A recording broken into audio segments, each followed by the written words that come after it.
All right, we're going to talk about developing a master budget based on this one particular, well, actually, this problem, number 37 and number 38, we'll take a look at developing a cash budget. In developing a budget, you have to start with certain standards.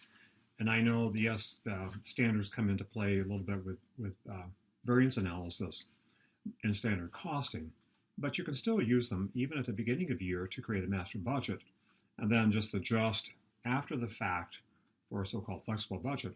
So first, what they're doing is looking at the inputs for production. They're going to be manufacturing snowboards. And in this case, very simply, 9 board feet of lumber, 10 yards of fiberglass, 5 hours per snowboard. Okay, those are the standards. Likewise, they could have had an additional element there, what the individual cost of that's going to be, but we'll get to that a little bit later on.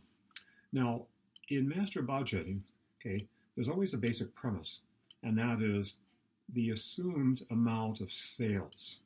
And that becomes sort of the number that primes the entire process here.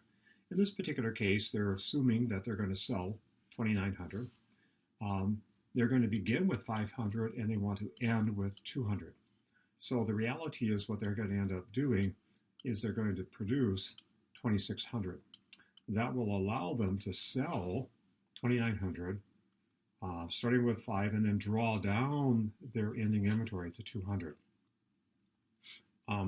Based on this 2,600 number, then the amount of inventory that they will need will vary, okay, according to production. We'll take a look at those numbers here in a minute. A couple of other big issues here. Overhead is going to be allocated $7 per direct labor hour. There's $81,000 in fixed manufacturing overhead. They combine the two into a single rate based on labor hours. Variable costs are $250 per sales visit. Okay, and they're going to be 38 sales. We'll get to that here in a minute. And then there are $35,000 in fixed non-manufacturing. Likewise, from year 4 to year 5, 2014, 2015, there will be some changes in the cost of some of the inputs, which is not unusual. That certain, the cost of wood is going to go up by $2, fiberglass will go up by $1, labor will go up by $1 as well. Okay. These numbers here will be used to develop the pro forma or budgeted balance sheet, and we'll come back to that here in a minute. But the important thing is actually the problem does a nice job of taking you through really step by step to build a master budget. This is not done accidentally. This is done very deliberately to help you through. Step number 3 is the one's probably the most complicated, and we'll talk about that when we get to it. All right. Now, the budgeted revenues. Well, okay, what do we think we're going to sell? 2,900. The budgeted selling price is 650. These two numbers are given, so multiply the two, and the budgeted revenues would be 1,885,000. It's as simple as that. Okay. Production, as I said, using that B plus A equals E plus D formula. That is the if we're looking at production, this is going to be the D number. Add to that the ending inventory. Okay, they would need this. The beginning is this, so the A number represents 2,600. Okay. All right. Now we come to step number 3, which in many ways is probably the most complicated part of this entire budget process. And what you're doing here is really 2 things independent of each other. And that is this number here is going to flow through to cost of goods manufactured. Okay. In other words, when they build the income statement, they need to know the cost flows. So based on the fact that they're going to produce 2,600 snowboards, and if the budget amount of lumber is 9 and fiberglass is 10, this represents the needs, okay, in terms of the amount that they have. All right, so let's always assume FIFO. And that is what's in beginning inventory in raw materials is going to flow out first. So of that 23,400 of wood, they have 2,040. So we're going to use that up first. So given this old cost that flows out, then we're going to take out, the difference here, the 23,400 minus what we used at beginning inventory. So this amount is what we will essentially use into production for this year's inventory, this year's wood that we have to buy. And they're going to do exactly the same thing over here. So the sum of what was in beginning inventory that's used up plus this amount that we purchase and place into production gives you 791,520. And they're going to do exactly the same thing over here. Add the two across, and you end up with a 1,024,480. That number is what flows through to when I create my budgeted income statement. That's going to be part of my cost of goods manufactured, the total cost of materials added. All right, 3B is a little different. We go back to the amounts, okay, right here, what we're budgeted for in terms of production, what we need. If we're going to produce the 2,600 boards, okay, they're going to need 23,400 board feet of wood, 26,000 yards of fiberglass. All right, so if they add to that what they want as an ending inventory, this really becomes just a B plus A equals E plus D. And what they're looking for here, the add, or the A number, is equal to the purchases. Okay, this is what they have to go out and purchase. See if I can write that. Okay, we'll leave it like that. Okay, that's going to be the purchase amount, the 22,900, 27,000. This is independent of the cost flow. This is how many board feet of lumber do they need to purchase? How many yards of material do they need to purchase? Okay, given the current year's cost of 34 and 9, okay, if they need to go out and buy 22,900, it's going to cost them 778,600. This number here, okay, will flow through to my cash budget. We're going to need that cash during the year to pay for that. Likewise, too, I'm communicating to my purchasing department that I'm going to need this amount of wood. Likewise, I'm going to need this amount of fiberglass. Again, 3A is a cost flow matter. 3B identifies my physical needs in terms of lumber and fiberglass, and given the current year's prices, how much that's going to cost. All right, direct labor. Labor, normally, most of these problems you're going to have to do will be sort of a slam dunk. 2,600 units, okay, and if it takes 5 hours is what we normally budget. Okay, that's 13,000 hours. Given the wage rate, okay, it's going to cost us 377,000. Again, this is going to be communicated in terms of my building my cash budget. Okay, this number here, it's going to go to HR to make sure we have enough labor that we can do that. All right, again, each of these steps is independent of the other somewhat. And then at the end, you'll bring them together to create the pro formas. All right, the variable amount. Well, it's made up of two things. Overhead. That is the variable overhead and the fixed overhead. Okay, the variable overhead is just the 13,000 hours times that rate. Again, this is a given. And then they also gave you the amount of fixed overhead. So the total overhead is 172,000. Now, overhead can be allocated one of two ways. Either by taking the 172,000 divided by the 13,000 hours, you come up with an hourly rate. Or, okay, if I'm only going to produce 2,600 units, I can allocate it per unit. Now, if you try to do it, reconcile the two, you're going to be off by a few pennies because of some rounding issues here, but you have the choice. And probably, given that this is a relatively simple problem, just allocating overhead on a per unit basis makes more sense. All right, what they're doing here is looking at the cost per unit. We need to determine what does it cost to make a snowboard, given our assumptions about how much wood, fiberglass, and the cost of that. All right, well, we know that there are 9 board feet, 10 yards of fiberglass times their respective prices. Likewise, there's 5 hours at $29. $145, and the 5 times the 1323, or on a per unit basis, $66 of overhead. The total cost of the board is $607, which can be used from a comparison. What they're charging, is it adequate in terms of gross profit, but more so in valuing my ending inventory. Given that I'm going to have 200 units in ending inventory, what's the value of my ending inventory? Likewise, I'm going to do the same thing here. Okay, these are given what I'm going to be ending up with. Okay, those are given from the very beginning. This we just calculated. These are given, so multiplying everything across. Okay, these are my 3 elements of inventory.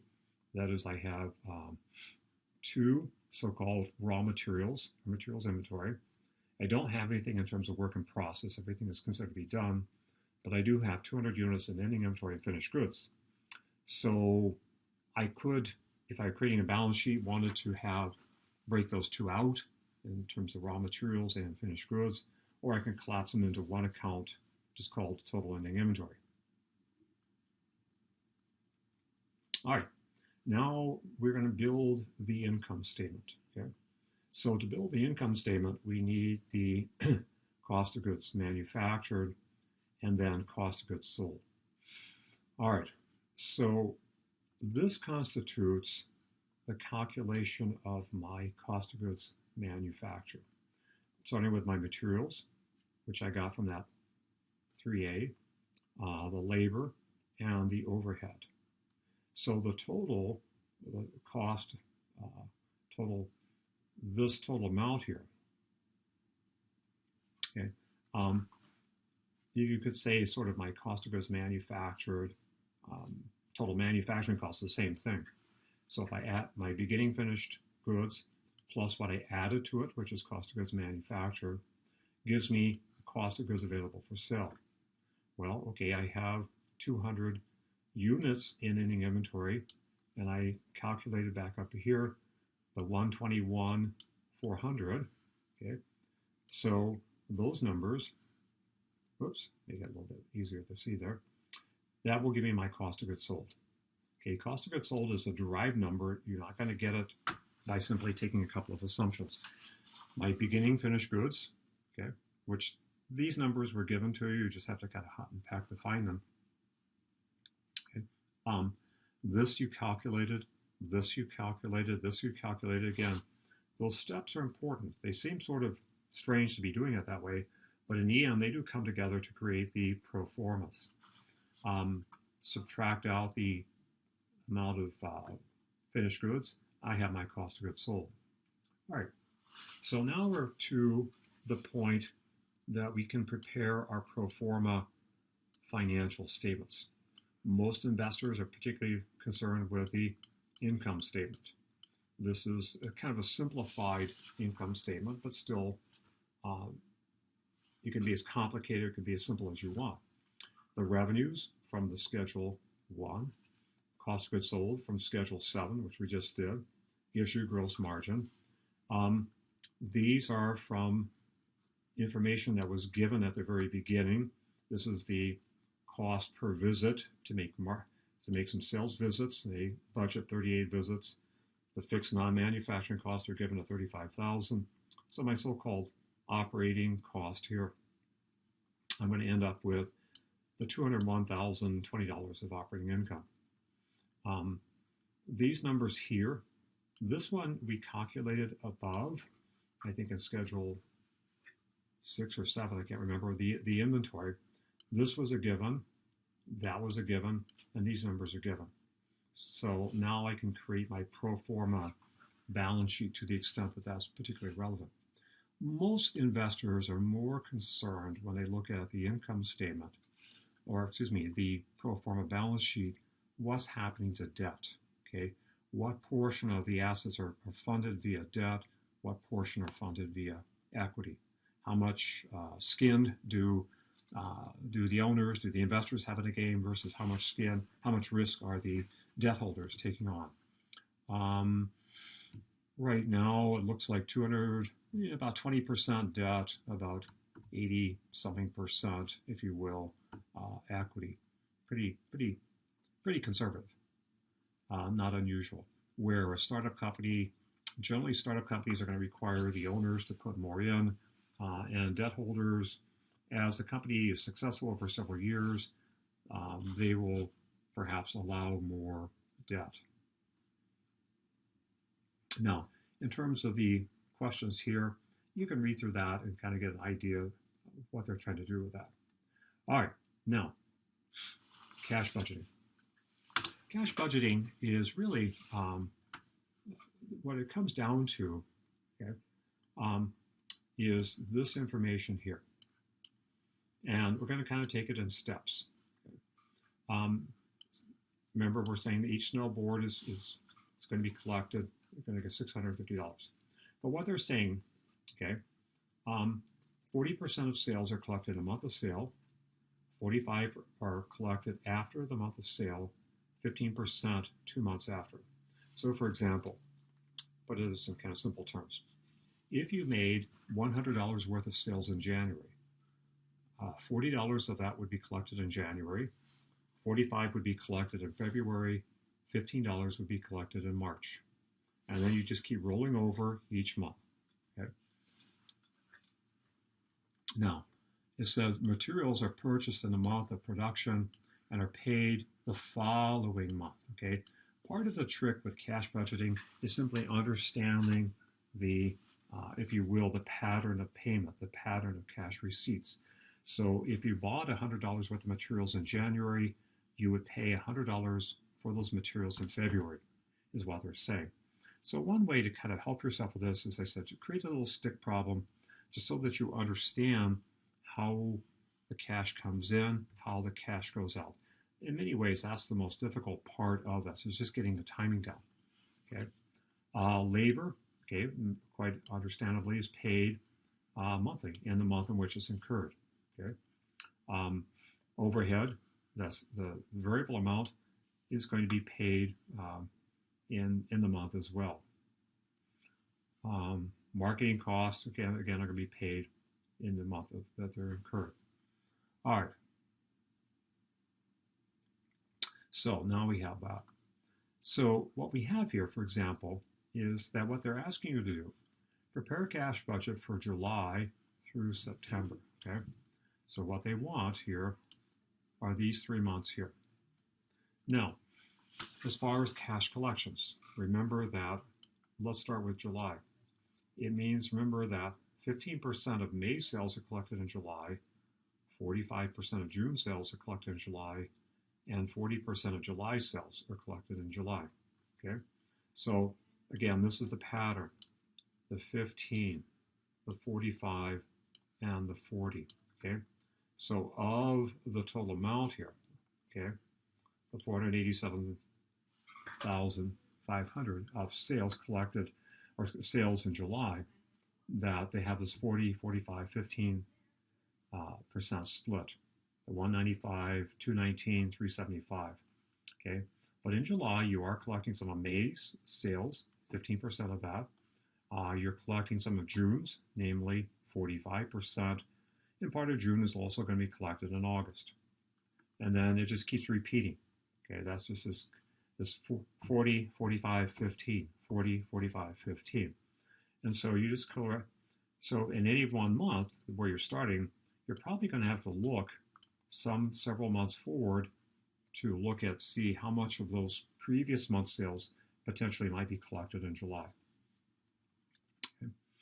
All right, so nonetheless, okay, you have the amounts here, the $393,900, $400,075, and the $338,975, the amount of cash collected. All right, now the amount that's payable. Okay. All right. So the total amount of wood, okay, production is going to be $750 in June. July is going to be $500, August $460, September $440. Now remember, materials are paid in the next month. Okay, so these represent all of the materials that they need to be acquired. Labor is going to be paid in the month that it is incurred. Okay, so the $67.50, the $7,500 times their respective prices. Take that total, that will be paid in July. July's materials will be paid in August. August materials will be paid in September. Now, September's materials will be paid in October, which means to a great, I can basically ignore. These material purchases are not relevant. But, okay, September's labor costs are very much, okay.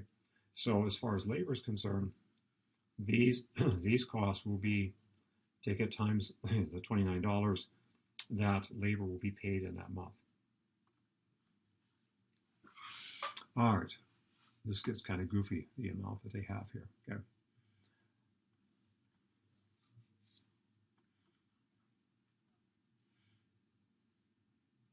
So the pattern they have is 6750, the 4500, the 4140 times 34 fits this pattern that I indicated up here. The 229, 500, 153, and 147.60. Do the same thing for fiberglass. 7,500, 5,000, 4,600 times 9. Okay, these are the amounts that are paid. Remember, everything is paid 1 month later. Labor, on the other hand, is paid in the month in which it's incurred.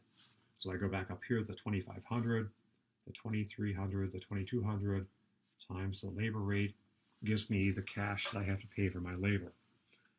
Interest is assumed to be paid evenly throughout the year. Again, that was kind of a given there. The variable overhead rate, okay, times the labor, okay, the 25, 23, and 22. This is the amount of variable overhead I'm assuming that I'm going to be incurring. So that's going to be likewise assumed to be paid out. Okay. So now what I can do is to go back and take a look at my cash. In July, they began with 14,000. Okay, from what we scheduled, first schedule, they're going to collect 393,000. So they have total available in July 407,900. Okay, if we go back up to the total amount for materials for both the 229,500, okay, and the 67,500, that gives me the 297,500.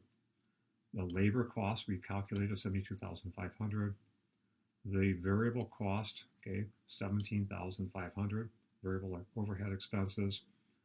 The fixed manufacturing and non-manufacturing, we're just sort of allocating that on a per unit, on a monthly basis. Okay, this goes back up to a bit of given information. The 45 and 7,500 for fixed and fixed manufacturing and non-manufacturing gives you 12,000 plus the interest payments. Okay. So the sum of the outflows is 399,600, the inflows plus the beginning. So they end up with a net cash of 8,300. Okay, that carries over to the next period. Then you begin the process. Pull down the information that you determine, the cash coming in, less the cash going out. So the end here. Now, if the rule is that they must maintain a minimum cash balance of 14,000, it would mean that they would have to borrow some money in July to get them to that amount. It looks like it would have to be about $7,000 to get them to the 14,000, or actually maybe 6,000 to get to 14,000. So that would be borrowing. Then in the following month, they would have significantly more cash than what they need. They could pay off any debt, pay down any interest, which would always be the number one rule when you have excess cash: pay off the debt, pay down the interest. Then, if there's any excess cash over and above that, determine how you're going to invest it. And notice that at least through August and September, the total cash balance increases. So looks like they're looking at another 60,000 additional cash. So the company's going to have to look at how do they invest this additional cash to try to get some modest return. Not speculative investment, but conservative investing to get some sort of modest return. planning for both where they might have to borrow, they're going to be short, and planning for when they're going to have excess cash to invest to not to suffer any kind of opportunity cost because they just didn't get around to investing the cash. Okay, all right. So I think that's kind of a quick and dirty introduction to budgeting, both in terms of building a master budget, building a cash budget.